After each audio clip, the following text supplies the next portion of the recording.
경주시가 신년 언론인 간담회를 통해 도심 교통체계 개편부터 포스트 에이펙 전략, SMR 국가산단 추진까지 주요 현안에 대한 입장을 밝혔습니다. 오는 6월 20일부터 21일까지 예천에서 열리는 2016 코리아 오픈 국제 육상 경기 대회가 세계 육상연맹 랭킹 포인트 대회로 승격됐습니다. 청송군이 지역 건설 경기 활성화와 주민 불편 해소를 위해 111억 원 규모의 소규모 주민 수건 사업을 조기 발주합니다. 합동 설계반을 구성해 다음 달 17일까지 운영합니다. 영천시가 청년과 신혼부부의 주거 안정을 위해 추진한 천원주택이 첫 모집에서 22대 1의 높은 경쟁률을 기록하며 큰 관심을 모았습니다.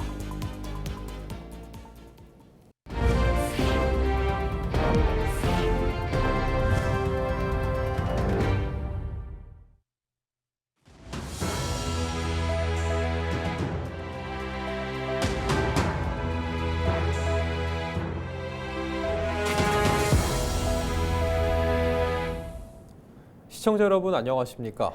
헬로티비 뉴스입니다. 경주시가 신년 언론인 간담회를 통해 도심 교통체계 개편부터 포스트 에이펙 전략, SMR 국가산단 추진까지 주요 현안에 대한 입장을 밝혔습니다. 포스트 에이펙 예산 축소로 성과가 일회성에 그칠 수 있다는 우려도 나왔는데요. 장기적인 관점에서 지속 관리해 나가겠다고 밝혔습니다. 이하영 기자가 보도합니다. 지난해 말 포스트 에이펙 사업 명목으로 확보한 국비는 세계 경주 포럼 21억 원과 신라환경 디지털 재현 90억 원 등 총 111억 원입니다. 경주시는 국비 확보가 기대에 미치지 못한 점에 대해 아쉬움을 표하면서도 단기 성과 중심의 접근에서 벗어나 조직과 전략을 재정비하는 계기로 삼겠다고 밝혔습니다.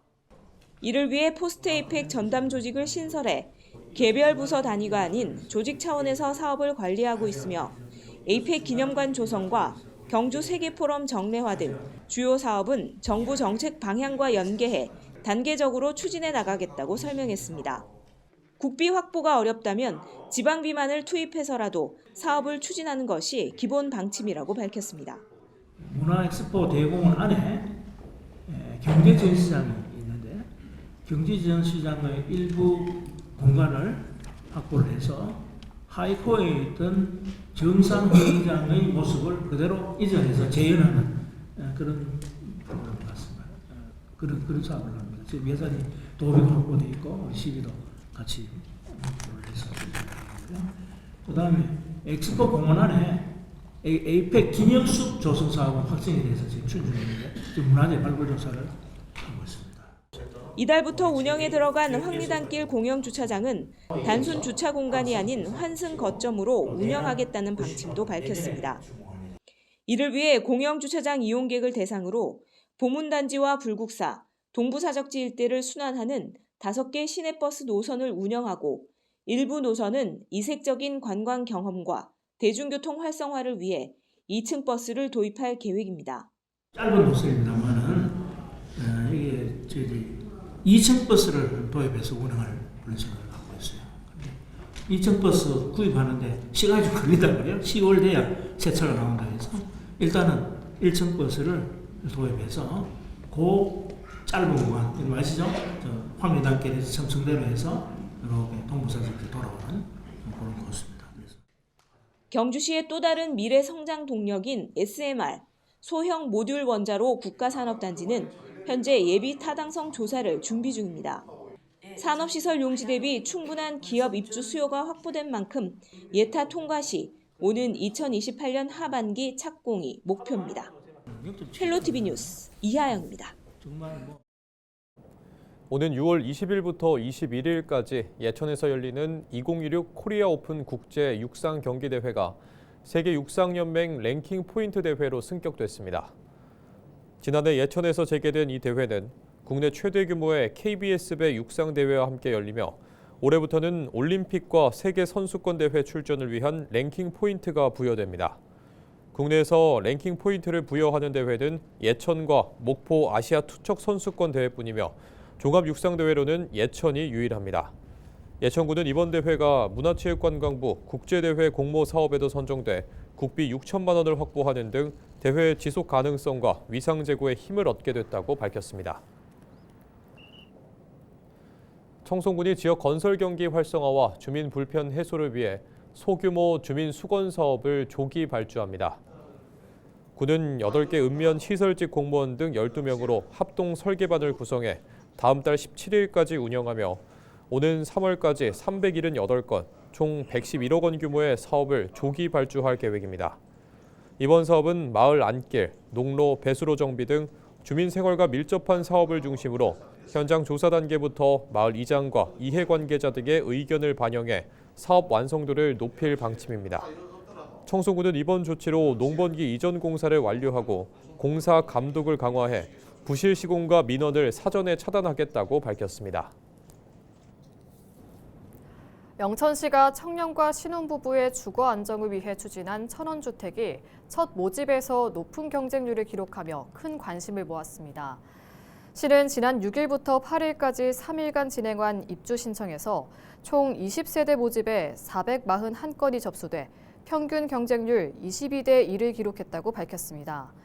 유형별로는 청년형 12가구에 344건이 접수돼 28.6대 1의 경쟁률을 보였으며 신혼부부형 8가구에는 97건이 접수돼 12.1대 1의 경쟁률을 나타냈습니다.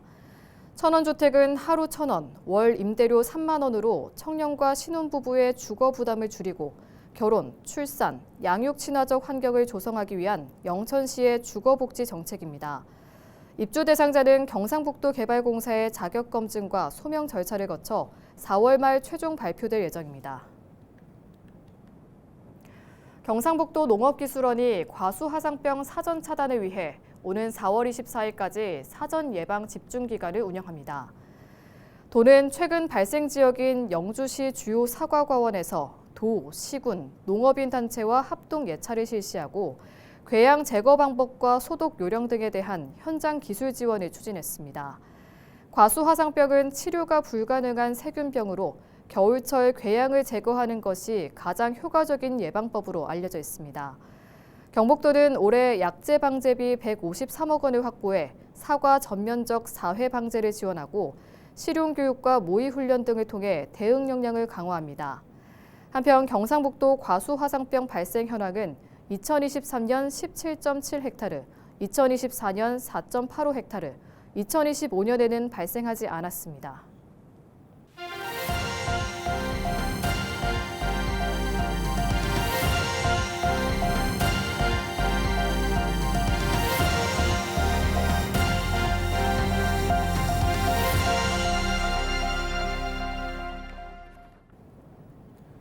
다큐멘터리 영화 1980 사북 개봉 이후 1980년 강원 정선 사북에서 벌어진 국가폭력 피해 실상이 다시 주목받고 있습니다. 광주 민주화운동보다 한 달 앞선 계엄 치하에서 고문과 범죄 조작, 조직적인 인권 유린이 자행됐다는 사실이 45년 만에 구체적으로 드러난 건데요. 국가폭력 범죄는 시효 없이 단죄해야 한다며 공소시효 폐지를 여러 차례 언급해온 이재명 대통령이 사북 사건에 대해 공식 사과에 나설지 피해자와 유가족들의 관심이 집중되고 있습니다. 이다혜 기자입니다. 1970년대 정부의 석탄 증산 정책 아래 무리한 노동이 이어지자 광부들의 불만은 극에 달했습니다. 더욱이 회사와 어용노조, 경찰 권력에 유착에 반발한 광부들은 집단 행동에 나섰습니다. 처음에는 계엄군 투입까지 거론됐지만 당시 강원도지사 등이 나서 노사 간 합의로 사태는 일단락되는 듯했습니다. 그러나 며칠 뒤 상황은 급변했습니다. 계엄군과 수사기관이 사북에 투입됐고 광부들뿐 아니라 광부의 아내들까지 차례로 연행됐습니다. 이 과정에서 무차별적인 고문과 폭행, 각종 인권 유린이 자행됐고 피해자들은 평생 지울 수 없는 상처를 안고 살아가야 했습니다. 나중에는 고정관 정동영까지 씌우더라고. 며칠을 고문을 당했는지 몰라요. 이 같은 사실은 오랫동안 침묵 속에 묻혀 있다가 최근 영화 속 피해자들의 증언을 통해 처음으로 구체적인 실체가 드러났습니다.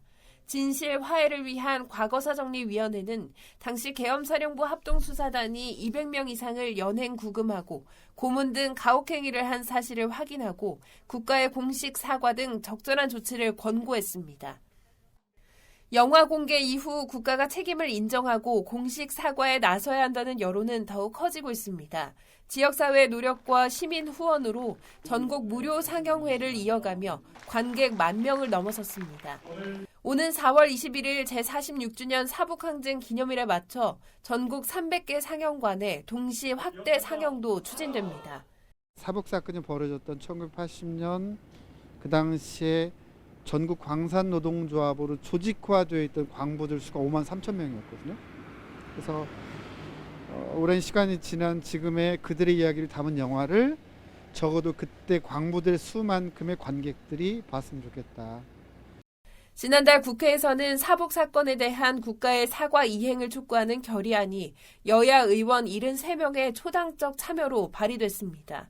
이와는 별도로 반인권적 국가 범죄 전반에 대해 공소시효를 적용하지 않는 특례 법안도 현재 국회에 계류 중입니다. 특히 이재명 대통령이 국가폭력 범죄는 시효 없이 단죄돼야 한다며 그 심각성을 여러 차례 강조해온 만큼 사북 사건 피해에 대해 어떤 입장을 밝힐지 주목되고 있습니다. 예를 들면 국가 권력을 이용해서 개인의 인권을 침해하는 사건 조작 행위, 고문 이런 거. 이거 앞으로는 공소시효가 폐지돼서 영원히 처벌되는 그런 상황이 곧 오게 되기 때문에 혹여라도 안 하겠지만 어떤 국민들의 인권 침해 행위를 국가의 이름으로 자행하는 일은 절대로 생기지 않도록 각별히 유념해 주면 좋겠어요. 석탄 산업 전환 지역에서는 국내 석탄 생산 종료 시점과 맞물려 오는 6월 첫 광부의 날을 앞두고 광부들의 희생과 과거사에 대해 대통령의 공식 사과와 책임 있는 응답이 뒤따를 것으로 기대하고 있습니다. 지금 광업이 종료된 시점에서 과거와 정말 아름다운 작별을 하는 그런 멋진 일이 벌어지기를 소망하고요.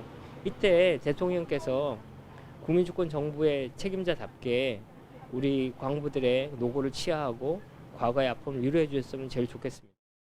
45년 넘게 검은 탄광 속에 묻혀있던 사북의 아픔이 이제는 국가의 책임 있는 응답으로 위로받을 수 있을지 주목됩니다. 헬로티비 뉴스 이다혜입니다. 폐경기 여성은 에스트로겐 호르몬 감소 현상 때문에 다양한 건강 문제를 겪게 되는데요. 국내 비파잎이 콜레스테롤 증가와 기억력 저하와 같은 갱년기 여성의 증상 개선에 효과가 있는 것으로 확인됐습니다. 김남호 기자가 보도합니다. 남해안 지역에 주로 재배되는 비파나무 재배 농장입니다. 비파 열매는 새콤달콤한 맛이 나는데 씨앗의 경우 약재로도 사용됩니다. 하지만 잎은 상대적으로 이용되지 않고 있습니다.